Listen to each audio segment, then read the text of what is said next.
সঙ্গরাজ পূজা একটি অসাধারণ বিষয়, ভাগ্যের বিষয়। আমি শুনে অবাক হলাম আজকে আমাদের শিক্ষক উপাসক যে কথাটা বলেছেন, ৯৯ বছর পর আবার আপনারা সঙ্গরাজ এই ভূমিতে লাভ করেছেন। সঙ্গরাজের মর্মত্ব আমি ব্যাখ্যা করে শেষ করতে পারবো না, শুধু একটা উপমা দিই। পরম শ্রদ্ধেয় আর্য শ্রাবক হিসেবে খ্যাত উনয়নপুরা লঙ্কারাম বিহারের যিনি অধ্যক্ষ ছিলেন, পরম শ্রদ্ধেয় জ্ঞানেশ্বর মস্তবীর মহোদয়, ওনার সাথে যখন সপ্তম সঙ্গরাজ সদ্ধর্মকীর্তি অবৈতিষ্য মস্তবীরের সাথে সাক্ষাৎ হতো, ভান্তে তখন অসুস্থ, বার্ধক্যজনিত রোগজনিত ব্যাধি অসুস্থ ছিলেন শ্রদ্ধেয় আর্য শ্রাবক জ্ঞানেশ্বর মস্তবীর মহোদয়। কিন্তু তিনি সাধক শ্রেষ্ঠ হিসাবে সবার কাছে অত্যন্ত পরিচিত ছিলেন। বয়সে বড় হলেও বড় ভান্তারা তাকে খুব স্নেহ করতেন। তো তিনি ভান্তেকে এমনভাবে বন্দনা করতেন, বন্দনা করার পর কপালটা ভান্তের পদদয়ে ঠেকিয়ে ঘর্ষণ করে করে বন্দনা নিবেদন করতেন। কাকে? সপ্তম সঙ্গরাজ অবৈতিষ্য মস্তবীরকে। তো ভান্তে বলছে, আপনি তো সাধক মানুষ, কেন আপনি আমাকে এভাবে একেবারে কপাল ঘুষিয়ে আমার পদজয়ে এভাবে বন্দনা করছেন? তখন শ্রদ্ধেয় আর্য শ্রাবক খ্যাত জ্ঞানেশ্বর মস্তবীর বলতেন, ভান্তে, বহু বহু জন্মের পুণ্য পারামি থাকলে সঙ্গরাজ হওয়া যায়, মার্গ জ্ঞান লাভ করা যায়, অরহত হওয়া যায়, শ্রোতাপত্তি সহিতাগামী হওয়া যায়, পণ্ডিত ত্রিপিটকধর ভিক্ষু হওয়া যায়, কিন্তু সঙ্গরাজ হওয়া এত সহজ নয়। কারণ সঙ্গের রাজা হতে হলে তাকে সঙ্গের অনুমতি লাগে, সঙ্গের সম্মতি লাগে, বহু পুণ্যের পারামিতার প্রয়োজন হয়। আপনি বহু জন্মান্তরের পুণ্যে আপনি সঙ্গরাজ হয়েছেন, এটা মানতে আমারও সৌভাগ্য যে আমি সঙ্গরাজকে দর্শন করতে পারেছি। তো এই জন্য সঙ্গরাজ কি এটা হয়তো আমরা বুঝতে পারি না। কেন বুঝতে পারি না? সঙ্গরাজের কারণে না, আমাদের জ্ঞানের কারণে। একটা খুব সুন্দর উপমা আছে আজান ব্রাহ্মার। একটি গর্তের মধ্যে একটি স্বর্ণের মেডেল আছে। তো অনেকে হাত দিচ্ছে, বলে যে যিনি এটা নিতে, ওটা গর্তে হাত দিয়ে নিতে পারবে, এটা তার হয়ে যাবে।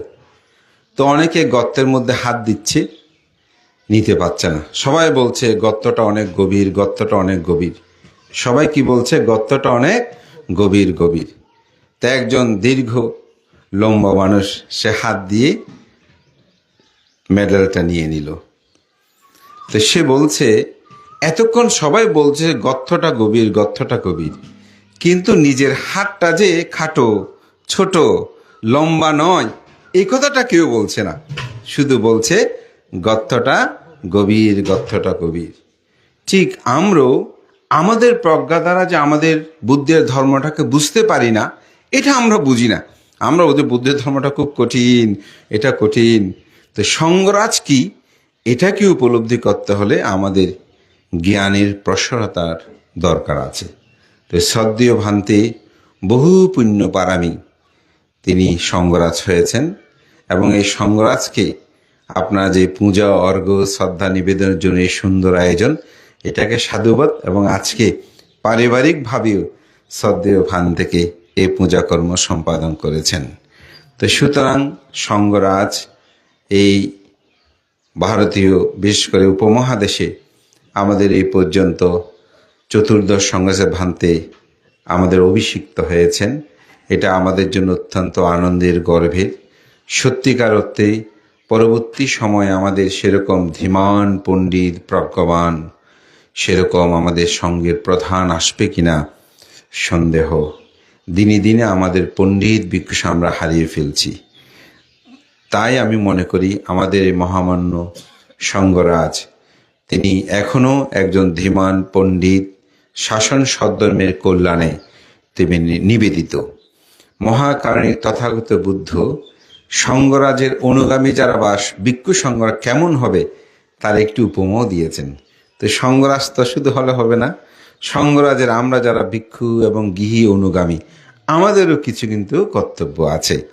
তো সেই সম্পর্কে হস্তি সূত্রের মধ্যে বুদ্ধ বলেছেন, একজন রাজার রাজহস্তি হতে হলে তাকে 4টি গুণধর্ম থাকতে হয়।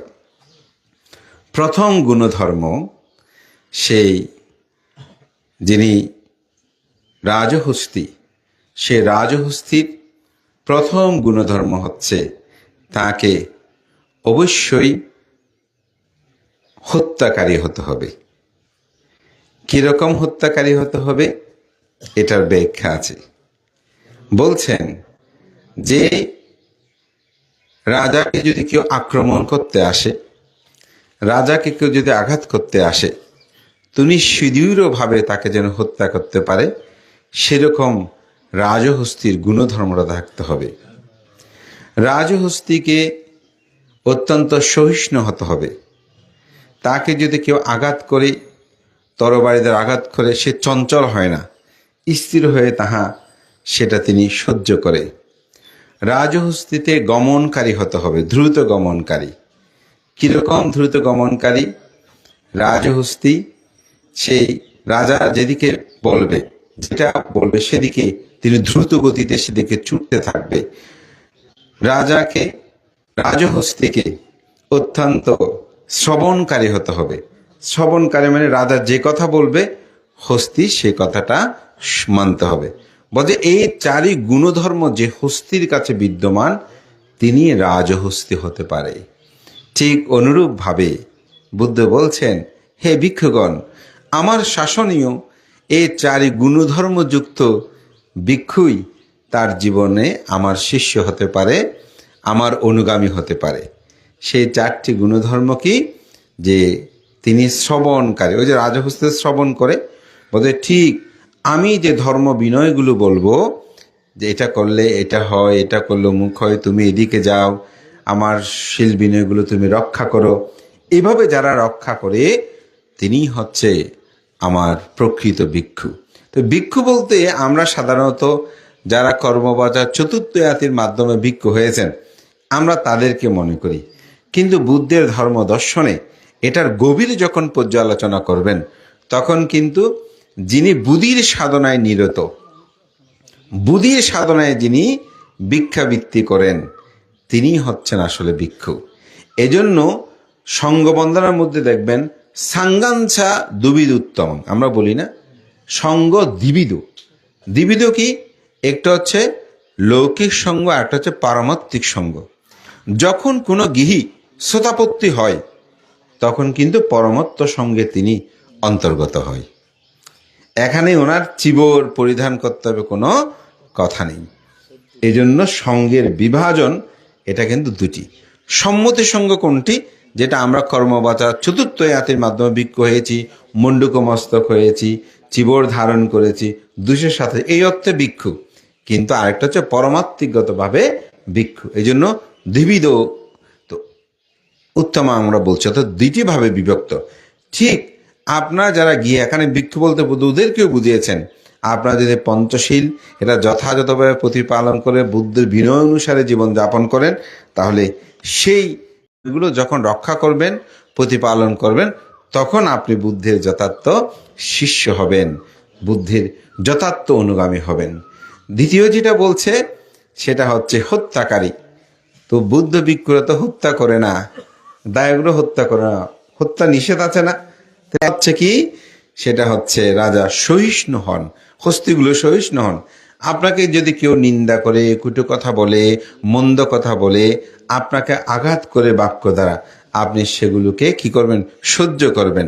রাজহস্তি যেমন যুদ্ধে গেলে সেখানে অনেকে তীর নিক্ষেপ করে, তলোয়ার নিক্ষেপ করে, কিন্তু রাজা যতক্ষণ পিঠ থেকে নামে নাই বা ইশারা দেয়নি ততক্ষণ কিন্তু সে হস্তিগুলো সহ্য করে, যাকে যত আঘাত করবে করুক। ঠিক অনুরূপভাবে একজন ভিক্ষু বা একজন গৃহী নির্বাণ গমনে যখন তিনি গমন, যেমন রাহুলকে বুদ্ধ রাহুল সূত্রে উদাহরণ দিয়েছেন, রাহুল তুমি কি পৃথিবী দেখেছো? কাকে? পুত্রকে শিক্ষা দিচ্ছেন। হ্যাঁ দেখেছি তথাগত। পৃথিবীতে যখন মানুষ মূলমূত্র পরিত্যাগ করে, থুতো ফেলে, তাকে আঘাত করে, পৃথিবী কি কম্পিত হয়? না, কম্পিত হয় না। মূল্যবাদ সূত্রে তথাগত বুদ্ধ এভাবে উপদেশ দিয়েছেন, অর্থাৎ সহিষ্ণু হওয়া, একে অপরের আঘাত করলে সে পারে, সেজন্য সে দ্রুত নির্বাণমুখী গমন করবেন। তিনি দ্রুত কিভাবে নির্বাণমুখী গমন করবেন সে পথ ধরেই তিনি যাবেন। সেটাকে বলতে আর্যষ্টাঙ্গিক মার্গপথে তিনি দ্রুত গমন করবেন। যে আমি আজকে করব, কালকে করব, পরশু করব, সেরকম চিন্তা না করে, যেমন আমি আস্তে আস্তে হাঁটলে যেমন শত্রু আমাকে ধরবে, রাজা হস্তিকে ধরে ফেলবে, ঠিক অনুরূপভাবে আমার চিত্তকে এই পঞ্চকর্মগুণে আবদ্ধ করে ফেলবে। তাই সেখান থেকে যদি আমি মুক্ত হতে চাই, ঠিক অনুরূপভাবে আমাকে নির্বাণগামী হওয়ার জন্য আমার সমস্ত কাম, ব্যাপাদ, হিংসা, বিহিংসা যেগুলো আছে এগুলো সব পরিত্যাগ করে দ্রুত গমন করতে হবে। তো বুদ্ধ বলছেন, হস্তি যেমন রাজার এই গুণসম্পন্নতা থাকলে হস্তি যেমন রাজার হস্তি হয়, রাজার ভোগ্য ভোগ করে, ঠিক অনুরূপভাবে আমার যারা অনুগামী তারা যদি এই চারি ধর্ম রক্ষা করে চলে, তবেই তারা আমার প্রকৃত অনুসারী হয়।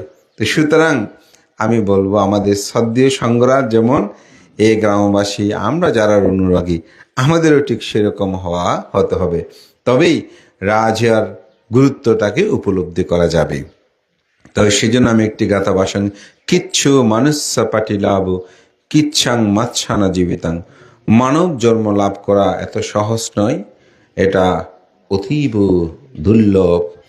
এ জীবন অতিবাহিত করাও কষ্টসাধ্য, এত সহজ নয়। এই যে আজকে সংগ্রাম থেকে এত সহজ, দীর্ঘ সময় তিনি অতিবাহিত করেন, 93 বছর, এটা 94 বছর, এটা এত সাধারণ বিষয় নয়। এবং তিনি যে বিশুদ্ধ জীবনাচরণ করেছেন, এটা অতুলনীয়, অভাবনীয়। আমার এই পবিত্র বৃক্ষ জীবনে তার ছায়াতলে বেশি পাইনি সান্নিধ্য, হয়তো অনুষ্ঠানে বিভিন্ন ক্ষেত্রে তার যে স্নেহ আশীর্বাদ লাভ করেছে, আমি মনে করি এটা আমার জীবনের জন্য অত্যন্ত পরম প্রাপ্তি। আপনারা যারা শ্রদ্ধেয় ভান থেকে চতুর্প্রত্যয়, আপনারা অত্যন্ত সৌভাগ্যবান। তাই তার গৌরবে আমরা যেন গর্বে, দুর্লভ মানবজন তিনি সেভাবেই অতিবাহিত করেছেন, এবং জগতে বুদ্ধির উৎপত্তি হলেই এটা সম্ভব। তাই শ্রদ্ধেয় সভাপতি, শ্রদ্ধেয় মহামান্য সংঘাত ভান থেকে বন্দনা জানাই, এবং আজকে আমাদের ভবতোষ বাবু এবং উপাসিকা নিবেদিতা, তাদের যে নিরোগ দীর্ঘ জীবন আমি কামনা করি, এবং এই পুণ্যকর্মের কাছে প্রার্থনা করি তাদের জীবন নিরোগ দীর্ঘই হোক। ভবতোষ বাবুকে আমি দেখেছি অত্যন্ত সজ্জন একজন ব্যক্তি, হয়তো এখন বয়সের ভার তাকে নিয়ে পড়ছে। আমি উপাসককে পুণ্যদান করি, এবং এই পরিবারের স্নেহতোষ বাবু সহ অপরাপর আপনারা যারা, সবার মধ্যে একটা ধর্ম জ্ঞান আছে, সামাজিক দায়িত্ববোধ আছে, আমি মনে করি এগুলো আমাদের থাকা দরকার। আমি সেটাকে সাধুবাদ জানাই। গ্রামে যে যেখানে অবস্থান করেন না কেন, যে কোনো অনুষ্ঠান আপনাদের সবাই সমবেত হন এবং শর্তে সবাই অংশগ্রহণ করে, এটা অত্যন্ত আমি মনে করি করণীয় কর্তব্য। পরিশেষান্তে শ্রদ্ধেয় সংঘরাজ ভান্তিরও নিরোগ সুস্বাস্থ্য জীবন কামনা করে বন্দনা জানিয়ে আপনাদের দুর্লভ মানব জীবন সার্থক করুন এই প্রত্যয় ব্যক্ত করে, আজকের এই দানাদি কুশলময় কর্মের মাধ্যমে সঙ্ঘকে যেমন পূজা করছেন, অপরদিকে এই পুণ্য আপনাদের জীবনের পাতি হোক, এই প্রত্যয় ব্যক্ত করে আমার নাতি দীর্ঘ ধর্মকথা এখানে শেষ করছি। জগতের সকল প্রাণী সুখী হোক। ধন্যবাদ, ধন্যবাদ।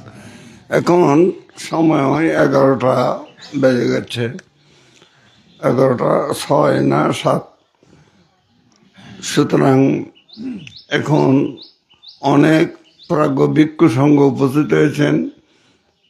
প্রত্যেকে ধর্মদর্শনা দেওয়াটা সময় অভাবে দেওয়া হচ্ছে না। আমাদের প্রধান অতিথি ডক্টর জিনিবুদ্দি এখন ধর্ম দেশনা করবেন।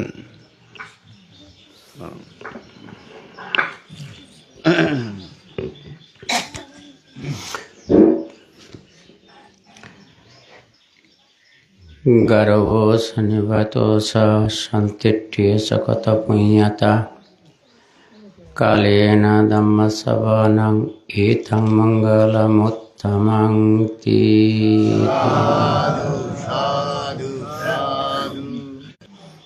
বরেণ্য ব্যক্তিদের যথাযোগ্য গৌরবান্বিত ব্যক্তিকে গৌরব প্রদর্শন করা, সম্মানিত ব্যক্তিকে সম্মান করা, যথালাভে সন্তুষ্ট হওয়া মহাকারণিক তথাগত বুদ্ধের পরিভাষায় এটাই হচ্ছে উত্তম মঙ্গল। আজকে আমার এই পরম জ্ঞাতি কাকা, বিশিষ্ট শিক্ষাবিদ ফণীন্দ্রলাল বড়ুয়া, তার সুযোগ্য সহধর্মিণী কনক চাপা বড়ুয়া সহ পরিবারস্থ আরও বরেণ্য এবং আলোকিত কৃতি ব্যক্তিদের পারলৌকিক শান্তি সুখ কামনা করতে গিয়ে বর্তমান যিনি অগ্রজী হিসাবে এখনো দীর্ঘজীবী অবস্থায় আমাদের মাঝে অবস্থান করছেন, আমার এই অগ্রজ দাতা বিশিষ্ট সমাজসেবক মেম্বার ভবতোষ বড়ুয়া, তার সুযোগ্য সহধর্মিণী বদি পুণ্যশীলা পতিব্রতা নিবেদিতা বড়ুয়া সহ পরিবারস্থ সকল সদস্যদের সুন্দর নিরোগ দীর্ঘ জীবন, আলোকিত জীবন, ধর্মময় জীবন, পুণ্যময় জীবন কামনার শুভ চেতনা নিয়ে বুদ্ধ প্রশংসিত প্রথম এই পরিবারের কুলপুত্রকে প্রব্রজা ধর্মে দীক্ষিত করা হয়েছে। পাশাপাশি আজকে সঙ্গদান, অষ্ট পরিষ্কার দান প্রারম্ভিকভাবে আমাদের আনন্দ এবং গর্বের পুণ্যপুরুষ মহামান্য সঙ্গরাজকে সম্বোধিত করেছেন। আমিও এই জ্ঞাতিদের সমাবেশে প্রভাবিত করেছেন, তার জন্য এই পরিবারের পক্ষ থেকে তাকে অশেষ কৃতজ্ঞতা এবং মৈত্রীময় আশীর্বাদ জানাই। গুণোত্তম মহান ভিক্ষু সংঘের আগমনে গুরুগত প্রাণ হয়ে গুরু পূজা করে আশীর্বাদ লাভে নিজেদেরকে যখন ধন্য মনে করেন, তখন আজকের উপস্থিতি বা আগমন সার্থক এবং পূর্ণতা লাভ করতে সক্ষম বলে আমার দৃঢ় বিশ্বাস। তাই আজকে আমি জ্ঞাতি দর্শনে এসে জ্ঞাতি পূজার আয়োজন দেখে, জ্ঞাতির সমাবেশ দেখে অত্যন্ত প্রীতি সুখ অনুভব করছি। সামনে শুভ ফাল্গুনী পূর্ণিমা মহাসমারোহে বিভিন্ন জায়গায় উদযাপিত হবে। স্বয়ং তথাগত বুদ্ধ যাত্রা শুরু করেছিলেন, তখন স্বয়ং তথাগত বুদ্ধ দুপুরের আহার সেরে যে রাস্তা দিয়ে শাক্য বংশ নিধন করার জন্য যাচ্ছি, আমার রাস্তা প্রতিরোধ করার জন্য প্রতিবদ্ধক হিসাবে এখানে উপস্থিত হয়েছেন। তো যেহেতু নিবেদন করা, তাহলে যুগে যুগে এত বড় বড় মহাপুরুষের আবির্ভাব হয়েছে, সব জাতিকে কিছু না কিছু পরিবর্তন ঘটাতে সক্ষম। তা আমাদের সমাজেও কিন্তু পরিবর্তন হয়নি, সে কথা বলা যাবে না।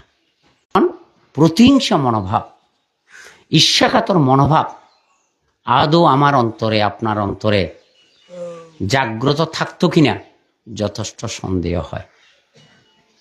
তা আমি মনে করি আজকে শুধু জ্ঞাতি সম্মেলনের জন্য আমাদের আগমন নয়, জ্ঞাতি প্রতিবেশী বন্ধু বান্ধব সবাইয়ের আগমনে আমরা যদি নতুন মানবিক এবং নৈতিক চেতনায় নিজেদেরকে সুসংগঠিত করতে পারি, তখন আমার কি লাভ হবে? প্রথম হচ্ছে আত্মশুদ্ধি হবে, পিউরিফাই মাইন্ড। জ্ঞানীরা কি বলেছেন? মানুষ মনেতে শুদ্ধ হয়, মনেতে অশুদ্ধ হয়, মনেতে জ্ঞানী হয়, মনেতে অজ্ঞানী হয়। মন যখন কলুষিত হয়, সেই হীন চেতনার মানুষ দিয়ে নিজেরও উপকার হয় না, পরিবার সমাজের সদ্ধর্মের জাগরণের ক্ষেত্রে তার ভূমিকা থাকবে, এটা আশা করাটাই ভুল। তাহলে বলেন, এখন ফিটকিরি না দিলে যেমন জল বিশুদ্ধ হয় না, তা আমার মনের মলিনতাকে বুদ্ধের এই পুণ্যময় চেতনা দিয়ে, পুণ্যপুরুষের আশীর্বাদ নিয়ে আমার মনের হীন চেতনা, সংকীর্ণ চেতনা, লোভ, দেশ, মোহ, আত্মহংকার, আত্মাভিমানকে যদি সমূলে যদি উৎপাদন করতে না পারি, তাহলে সাদা কাপড়ে যেমন কালো কালির দাগ দেখা যায়, কালো কাপড়ে কালো কালির দাগ দেখা যায় না। আমরা থেরবাদ বৌদ্ধ ধর্মের সূতিকাগারে আমাদের অবস্থান, কিন্তু আমরা কি সেটা সর্বস্তরের মানুষ এই পুণ্যপুরুষকে আদর্শকে সবাই গ্রহণ করতে পেরেছি? কেন? আমি যখন দিগন্ত যদি উন্মোচিত হয়, তাহলে দেখবেন নতুন আলো, নতুন দীপ্তিতে আপনাদের বাইরের অন্ধকারের চেয়ে অজ্ঞান অন্ধকার, অবিদ্যা অন্ধকার, মোহ অন্ধকার যখন সমূল উৎপাটিত করব, তখন আমি আমাকে যেমন চিনব, আপনি আপনাকে চিনবেন। আমার চলার পথ আমি যদি চিনতে পারি, তাহলে আমার গন্তব্যস্থলে যাওয়া বাধা হবে না। আর আমার কার্যক্রমে যদি আমি ত্রুটি হচ্ছে সেটা যদি সংশোধন করতে পারি, তাহলে ত্রুটিমুক্ত হলেই আপনার রাস্তা আপনার জন্য পরিষ্কার, হলেই আমার অভীষ্ট লক্ষ্যে যাওয়া কোনো অন্তরায় হবে না। তো এসছিলাম আগে, আমরা 9টার আগে এসছিলাম, কিন্তু আমরা দেরি করে আরম্ভ করি বিধায় যে জিনিসগুলো আমাদের প্রজন্মকে জানিয়ে দেওয়া দরকার, বোঝানো দরকার, সেটা ওরা জানতে পারছে না বিধায় আমাদের পদাঙ্ক অনুসরণ করতে অনেক পিছিয়ে যাচ্ছে। এইটাকেও আমরা সংশোধন করতে পারবো কিনা যথেষ্ট সন্দেহ হয়। কারণ যেই জাতি জেগে ঘুমায় তাকে তো আর জাগানো সম্ভবপর নয়। তো আছে বটগাছ তুল্য ছায়া, এই ছায়ায় আশ্রয় নিয়ে মৃদুমন্দ বায়ু পেয়ে উষ্ণ দেহকে শীতল করে, দুর্লভ মানব জীবনকে যেমন অক্সিজেনের মাধ্যমে রক্ষা করে, আবার ঋতু নিয়ম ও বীজনের সমন্বয় হলে ফল যখন দেয়, যিনি ফল দান করেন তিনি ফল উপভোগ না করে আমাদের বিবেকবান মানুষদেরকে নিঃস্বার্থভাবে, নির্লোভভাবে দিয়ে আমাদের ক্ষুধা নিবারণের মাধ্যমে শুধু ক্ষুধা নিবারণ করে না, দুর্লভ মনুষ্য জীবনকে দীর্ঘজীবী করার ক্ষেত্রে উপাদান দিয়ে থাকে। তাহলে যেই বৃক্ষরাজি আমার দুর্লভ মানব জীবনকে বাঁচিয়ে তুলেছে, তার প্রতি কি আমরা কৃতজ্ঞতা জানাই? বুকে হাত দিয়ে বলবেন প্রতিদিন 1 বালতি করে জল একটু সার দিয়ে থাকি, কিন্তু তারা নিঃস্বার্থভাবে দিচ্ছেন, আমরা সচেতন মানুষ একটু উপকার করতে পারছি না। যেখানে আপনজনের আপন উপকার করতে পারছি না, সেখানে অনেক সময় জ্ঞাতি ধর্ম রক্ষা কঠিন হয়ে যায়। বুদ্ধের জীবনীও দেখা যাচ্ছে শেষ পর্যন্ত জ্ঞাতিকে রক্ষা করতে পারেনি। তা আজকে আমি যে আসলেই একটু করে দেখে যাই, এদিক ওদিক আসলে বেশি সময় দিতে পারি না। তা আজকে আমি সব কিছু বাদ দিয়ে এই সব ভালো যার শেষ ভালো তার, কারণ আমি ছোটকাল থেকে এই পরিবারে জ্ঞাতি হিসাবে যেমন এসেছি, এমনি আপনজন হিসাবে উপস্থিত হয়ে আমাকে যা ভালোবাসা, স্নেহ, মমতা দিয়েছে সেটা ভুলবার নয়। আমি বৌদ্ধ ভিক্ষু হলেও, জ্ঞাতি ভিক্ষু হলেও আমরা পরস্পরের কাছে কৃতজ্ঞ, আমি ঋণী বটে। তা আজকে আমার দাদা বৌদিকে আরও যারা আছেন, সবাই নিরোগ সুস্থ দীর্ঘ জীবন কামনার পাশাপাশি আমার কাকা কাকিমা আরও যারা বাইরা কালগত হয়েছে সবাই পারলৌকিক শান্তি সুখ কামনার মাধ্যমে আমি আর 54 বছরের কিঞ্চিত যদি পুণ্য সঞ্চয় করে থাকি, সমস্ত পুণ্য রাশি কিছুদিন আগে কক্সবাজারে আমার অগ্রজ দিদি মঞ্জু কালগত হয়েছে, এবং তার আগে তার স্বামীও কালগত হয়েছে, ঐতিহ্য মণ্ডিত পরিবারের এই আলোকিত উত্তরসূরি। তো সেদিক থেকে সবার মঙ্গল সুখ কামনা করে যিনি প্রব্রজিত হয়েছেন তার প্রব্রজ জীবনের সফলতা কামনা করে আমার সংক্ষিপ্ত আলোচনা এখানে শেষ করলাম। জগতের সকল প্রাণী সুখী হোক। সাধু সাধু। এখন সঙ্গক্ষেত্রে আপনারা সঙ্গদান প্রদান করুন। 3 বার নমো তস্যা বলে বুদ্ধকে বন্দনা করুন।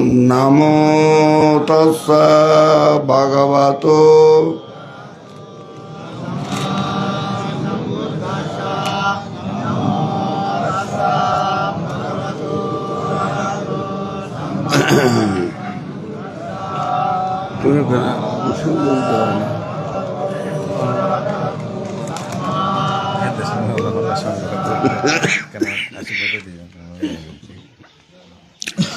বলুন। ইমাং ভিক্ষাং সাহা আট্টাপরিকারং ভিক্ষু সংঘস্য দানং দেম পূজেম দ্বিতীয়ম্পি ইমাং ভিক্ষাং সাহা আট্টাপরিকারং ভিক্ষু সংঘস্য দানং দেম পূজেম তৃতীয়ম্পি ইমাং ভিক্ষাং সাহা আট্টাপরিকারং ভিক্ষু সংঘস্য দানং দেম পূজেম পূজেম পূজেম। পুণ্যার্থী জ্ঞাতিবৃন্দ, এতক্ষণ পর্যন্ত আপনারা বসে বসে সময়কে একদম অতিক্রম করেছেন, বসে বসে সময়কে অতিক্রম করেছেন। কিসের উপর নির্ভর করে আপনারা বসে আছেন? কোন বিষয়ের উপর নির্ভর করে আপনারা বসে আছেন? এখানে কোনো ছায়া সিনারি, টেলিভিশন, কোনো সিনেমার পর্দার কোনো অবকাশ এখানে নেই। তারপরেও এগুলি শূন্য অবস্থায় আপনাদের মনকে জয় করে রেখেছেন আপনারা। কিন্তু ধর্মদর্শনা শ্রবণ করেছেন, ততক্ষণ পর্যন্ত আপনারা ধর্মদর্শকের প্রতি, শব্দের প্রতি আপনারা নিবেদিত প্রাণ ছিলেন। এই হলো আপনাদের লাভ। কালেনা ধম্মাসাখাচ্ছা কালেনা ধম্মা সাবানাং। বুদ্ধ দেবতা এবং মনুষ্যদের প্রশ্নের উত্তর বলেছেন এ থাং মঙ্গলাং মত্তমাং। যারা যথাসময়ে যথাকালে ধর্ম শ্রবণ করেন তাদের মঙ্গল হয়। এ থাং মঙ্গলাং মত্তমাং। আপনারা মঙ্গল জীবন গড়ে তোলার জন্য সংকল্পবদ্ধ হয়ে এই নিমন্ত্রণ বাড়িতে আপনাদের আগমন হয়েছে। এখানে ভিক্ষু সঙ্গ, গৃহী সঙ্গ, উভয় সঙ্গের মিলনে যে সুন্দর ধর্মের বাতাবরণ সৃষ্টি হয়েছে, মানে অবাক লাগে, সুন্দর লাগে, মন এত মুগ্ধ হয়ে যায়। আপনাদের বসায়, ভিক্ষু সঙ্গের বসায় এ পরিষদ বড়ুয়াদের মধ্যে ছাড়া আর কোনো সম্প্রদায়ের মধ্যে নাই নাই। এজন্য বড়ুয়ারা, বৌদ্ধরা অত্যন্ত ধর্মপরায়ণ, বুদ্ধিপরায়ণ এবং তারা সঙ্গ পূজা জানে, তারা মাতৃপিতৃ পূজা জানে, তারা জ্ঞাতি পূজা জানে। আজকের অনুষ্ঠানমালায় মিলে যে মাতা পিতা পূজা, সঙ্গ পূজা, জ্ঞাতি পূজা এবং একজন শিশুর কর্ণভেদ হচ্ছে, এই অনুষ্ঠানের মাধ্যমে কত সুন্দর ধাপে ধাপে বাজে বাজে আপনাদের এই যে পরিকল্পনা যে বাস্তবে পরিণত হচ্ছে, অত্যন্ত সুন্দর। অনেক মানুষ এখানে উপস্থিত হয়েছেন, চট্টগ্রাম শহর থেকে, বিভিন্ন গ্রাম থেকে নিমন্ত্রিত অতিথি উপস্থিত হয়েছেন। আজকের এই পরিবার আনন্দ ঘন পরিবার। সেই জন্য বলা হয়েছে, রবীন্দ্রনাথ বলেছেন, আনন্দ লোকে মঙ্গলা লোকে সত্য সুন্দরম। বুদ্ধির কথা, জ্ঞানের কথা। যেখানে আনন্দ থাকে না সেখানে পুণ্য হওয়ার কোনো সম্ভাবনা থাকে না। পুণ্য এত সোজা ব্যাপার না। পুণ্য যাদের আছে তারাই পুণ্যমান। যারা পুণ্য কাজ করতে জানে না, পুণ্য বুদ্ধি থাকে না, পুণ্যকর্ম থাকে না, পুণ্য জ্ঞান থাকে না, তারা অপুণ্যবান। তো অপুণ্যবানে দুঃখ পায়, পুণ্যবানে সুখ পায়। এগুলি ভগবান বুদ্ধের কথা, আমার কথা নয়। জন্ম জন্মান্তরের পুণ্য শক্তি অর্জন করার জন্য সিদ্ধার্থ কুমার সমস্ত কিছু পরিবার পরিজন, রাজবিলাস, রাজনন্দন, রাজভোগ পরিত্যাগ করে উনি বনচারী হলেন। কিসের জন্য? পুণ্য শক্তি অর্জনের জন্য। তো যা হোক, পরিশেষে আমাদের প্রধান দর্শক এবং প্রধান অতিথির ভাষণ অত্যন্ত সুন্দর হয়েছে। তিসাগরং এবমেবায়তো দিন্যাং ইয়াতেনাং উপকাপতু অত্তাবত স্বয়ং মেহি সম্বতং পুণ্য সম্পদং সব্বে দেবা অনুমোদন্তু সব্য সম্পত্তি সিদ্ধিয়া আকাশটা সভুম্মটা দেবনাগময়েদিগা উয়ন্তাং অনুমোদিত্বা চিরাং রক্ষন্তু বুদ্ধ শাসনং জিনদেশনং মং পরং ইমেন পুণ্যকম্মেন মামে বালা সমাগমো সতং সমাগমা হোতু यावनिब्बानपत्तिया इदं मे पुण्यं आसव कयावहं होतु इदं मे दानं इदं मे शीलं इदं मे पुण्यं निब्बानस्य पश्चायो होतु भवतु तिष्ठतु।